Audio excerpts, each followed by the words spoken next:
ఇంకొక లెక్క ఉండు. కేసీఆర్ అధికారంలో లేకనే కదా. ఇక చూడరు ఇక్కడ గ్రేటర్ వరంగల్ కార్పొరేషన్ పరిధిలోని దేశాయిపేటలో నిర్వహించిన వార్డు సభలో మంత్రి కొండా సురేఖను అడ్డుకుని ఇందిరమ్మ ఇండ్లు పింఛన్లు ఎవరికి ఇచ్చారంటూ నిలదీస్తున్న స్థానిక 12వ డివిజన్ మహిళలు. ఇందిరమ్మ ఇండ్లు రుణమాఫీపై గురువారం మహబూబాబాద్ జిల్లా దంతాలపల్లి మండలం పెద్దముప్పారంలో జరిగిన గ్రామంలో కాంగ్రెస్ ఎమ్మెల్యే రామచంద్ర నాయక్ను నిలదీస్తున్న గ్రామస్తులు. ప్రజల ఆగ్రహ సభలు, గ్రామ సభలలో ప్రభుత్వానికి తప్పని నిలదీతలు. తొలి రోజే కాంగ్రెస్కు ఎదురుగాలి, ఊరూరా నిరసన సెగ. గ్యారంటీలు ఏమైనా ఇందిరమ్మ ఇల్లు పింఛన్లపై ప్రశ్నల వర్షం. కొండా సురేఖను నిలదీస్తున్న జనం. జవాబు చెప్పలేక తిరుగుముఖం ఎమ్మెల్యే నాయని కడియం రామచంద్ర నాయకులకు ఎదురుదెబ్బ. గ్రామ సభలో ముఖం చాటేసిన మంత్రులు, కాంగ్రెస్ ఎమ్మెల్యేలు. నిరసన ఊహించి నిర్వహణ బాధ్యత అధికారులపై నెట్టివేత. తూతూ మంత్రంగా సభలు. ప్రజలు పట్టించుకోక పలుచోట్ల వెలవెల. ఆశా అంగన్వాడీ కార్యకర్తలు విద్యార్థులతో నడిపించిన అధికారులు అంటూ కూడా చూస్తున్న పరిస్థితి కనబడుతుంది. ఇక చూడు ఏమైపోయింది. అటకెక్కిన హామీలు, కానరాని అభివృద్ధి పనులు, రాని ఇందిరమ్మ ఇండ్లు, పింఛన్లు, బ్యాంకుల చుట్టూ కాళ్ళెరగేలా తిరిగిన కాని రుణమాఫీ, ఊరూరా యూరియా తిప్పలు, అన్నింటితో ఇప్పటికే రగులుతున్న ప్రజలు గ్రామ సభలలో గర్జిస్తున్నారు. ఎన్నాళ్ళు తప్పించుకు తిరిగిన కాంగ్రెస్ ప్రజాప్రతినిధులు, నేతలు వచ్చి తమ ముందు నిలబడడంతో దొరికిందే తడువుగా వారి దుమ్ము దులుపుతున్నారు. ప్రగతి పథకాలపై ప్రశ్నల వర్షం కురిపిస్తున్నారు. హామీల మోసాన్ని ఎండగడుతున్నారు. ఎక్కడికక్కడ గడిపడేసి ఏప్రిల్ 2 నుంచి గ్రామ సభలు, ఏప్రిల్ 6, 11 వరకు ఆరోగ్యం, ఏప్రిల్ 13 నుంచి 18 వరకు రహదారి భద్రత, ఏప్రిల్ 20 నుంచి 25 వరకు సంక్షేమ పథకాల అమలు, ఏప్రిల్ 27 మే 2 వరకు పిల్లల భద్రత, నో డ్రగ్స్ ప్రచారం, మే 4 నుంచి 9 వరకు రైతు సంక్షేమం, మే 11 నుంచి 16 వరకు విద్యా ఉపాధి అవకాశాలు, మే 18 నుంచి 23 వరకు యువత క్రీడల ప్రోత్సాహం, మే 25 నుంచి 30 వరకు మహిళా శిశు సంక్షేమం, జూన్ 1 నుంచి 12 వరకు పర్యావరణ పరిరక్షపై అవగాహన. 99 రోజుల ప్రగతి ప్రణాళిక కార్యక్రమానికి షెడ్యూల్ విడుదల చేసింది. ఇక మీకు మామూలుగా ఉండదు. దేత్తడి ఆడుకుంటారు ప్రజలు, మామూలుగా ఆడుకోరు. దేత్తడి పోచమ్మ గుడిపో. ప్రజలకు 99 రోజుల ఆట మొదలైంది. ఇప్పుడు క్రికెట్ అసలు గ్రౌండ్ మొదలైంది. ఇప్పుడు 6లా 4లా చూడాలి. ఎక్కడికక్కడ అడ్డుకునే ప్రయత్నం చేస్తారు. ఏం చేసిల్లండి? 3 నామాలు పెట్టిళ్ళు గంతే. ఏం చేయలేదు. తెలంగాణ ప్రాంత ప్రజలకు 6 గ్యారెంటీలు, 13 అంశాలు, 420 హామీల పేరుతోని ప్రజలకు ఏదో న్యాయం చేస్తామని చెప్పి తప్ప ఇప్పటి వరకు ఏం న్యాయం చేయలేదు. దిక్కు దివాన లేని పరిస్థితి కనబడుతుంది. గీవిల గురించి మనం మాట్లాడుకునేది. ఎంత ఘోరమైన విషయం. ప్రజలు ఆడుకుంటారు. ఇక్కడ ఎవరిని ఆడుకోవాల్సిన అవసరం లేదు. ప్రజలే ఆడుకుంటారు. ప్రజలు ఆడుకొని సుక్కలు చూపెట్టే ప్రయత్నం చేస్తారు. ఇక చూడు ఇక్కడ స్కూల్ యూనిఫామ్ ఆర్డర్స్ వెనక్కి మతలబేంటి? ఇది ప్రజాప్రభుత్వమా లేక ప్రైవేట్ కంపెనీయా? చేనేత కార్మికుల పొట్ట కొడుతున్న రేవంత్ సర్కార్. బీఆర్ఎస్ వర్కింగ్ ప్రెసిడెంట్ కేటీఆర్కు సంబంధించి సంచలనమైన ప్రెస్ మీట్. నేనేమంటున్నానంటే ఏకరూప దుస్తువుల తయారీకి 105.54 కోట్ల ఆర్డర్లను రద్దు చేసింది. ఈ ఆర్డర్లను రద్దు చేసి ఎవరికి ఇస్తున్నాడు? అంతే సింపుల్ క్వశ్చన్. ఇలా ఈ ఆర్డర్లను రద్దు చేసి ఎవరికి అప్పచెప్తున్నాడు? ఎవరికి లాభం చేకూరడానికి? ఏ కాంట్రాక్టర్కు లాభం అదే చేనేత అన్నలకు సంబంధించి నడ్డిర్చే ప్రయత్నం కాదా ఇది ప్రజాపాలన?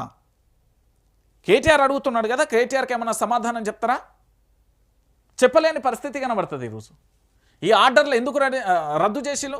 స్కూల్ యూనిఫామ్ ఆర్డర్ వెనక్కి మతలబ్ ఏంటి? అసలు అందులో ఏం జరిగింది? సమాధానం ఏమైనా ఉందా? సమాధానం ఏమన్నా చెప్తారా? సమాధానం ఏమన్నా వస్తుందా? రాదు. ఇంకో పక్కన హైదరాబాద్ నిజంగా చెప్పాలంటే దోమల వలయంలో అష్టదిగ్బంధనం అయిపోయింది. దోమల వలయంలో పిచ్చిలేస్తుంది. ఒక రకంగా చెప్పాలంటే దోమల వలయంతో నరకం కనబడుతుంది. దోమల తెర ఏది ఫాగింగ్ మెషిన్, దోమల నియంత్రణలో సర్కార్ వైఫల్యం. ఎమ్మెల్యే సుధీర్ రెడ్డి వినూత్న నిరసన. కాంగ్రెస్ ప్రభుత్వం నిర్వహణ నిర్లక్ష్య వైఫల్యాల కారణంగా దోమల బెడతో నగరవాసుల నరకయాతన అనుభవిస్తున్నారని పేర్కొంటూ బీఆర్ఎస్ ఎమ్మెల్యే సుధీర్ రెడ్డి వినూత్న నిరసనకు దిగారు.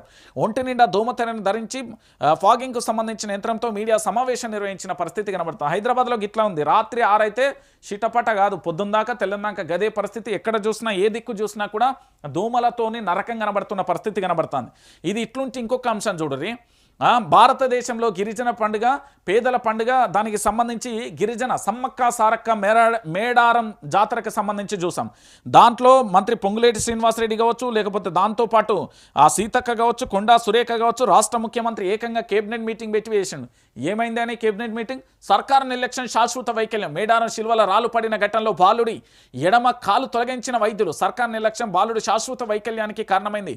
మేడారంలో చేపట్టిన నాసిరకం నిర్మాణం కారణంగా శిలలు ఊడిపడుతున్నాయి. గత నెల శిల్వలు ఊడిపడిన ఘటనలో గాయపడిన బాలుడి ఎడమకాలు వైద్యులను పూర్తిగా తొలగించారు. కుడికాలు లో రాడ్డు కూడా వేసిన పరిస్థితి కనబడుతుంది. ఇక ఎవని పాపం ఇది? ఎక్కడి పాపం? ఎవని రోదన?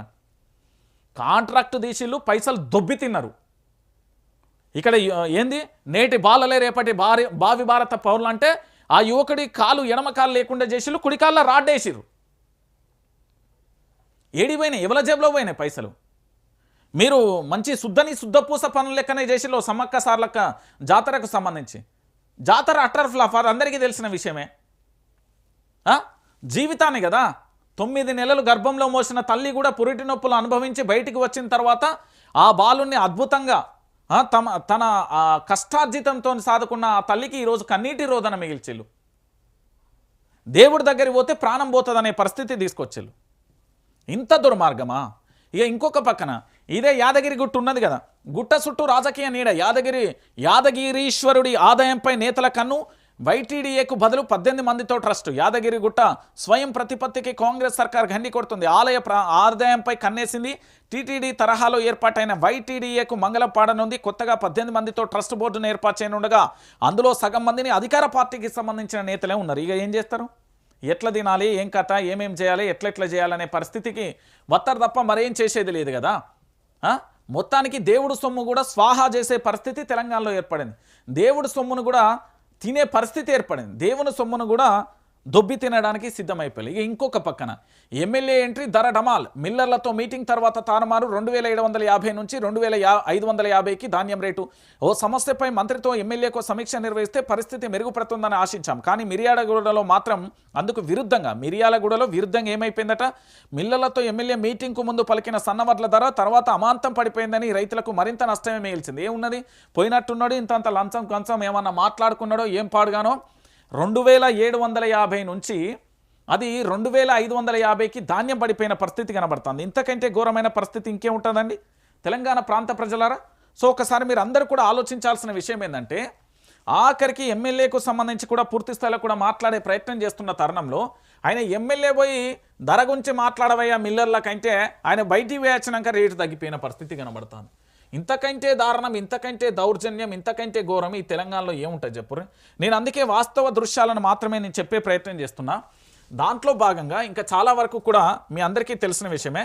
ఇది ఒక్కసారి నువ్వు చివరిగా ఒకసారి ఈ పెద్ద మనిషి చెప్పిండు కదా, ఒకసారి ఆంధ్రప్రదేశ్కు సంబంధించిన రాజకీయాలు ఎట్లున్నాయో. కుమ్మర్లు, తూర్పు కాపులు వాళ్ళ గుండెల్లో దింపిన గుణపాలు అంటే జేసీబీలు ఎంత బాధగా ఉంటాయో నొప్పి తెలియాలా? 3 ఏళ్ళు ఆగు. ఇదే బాపిరాజు కమిషనర్ ని బందర్లో కమిషనర్ గా తీసుకొచ్చి ఇంకా అతను 2034 దాకా ఉంటాడు సర్వీస్ లో.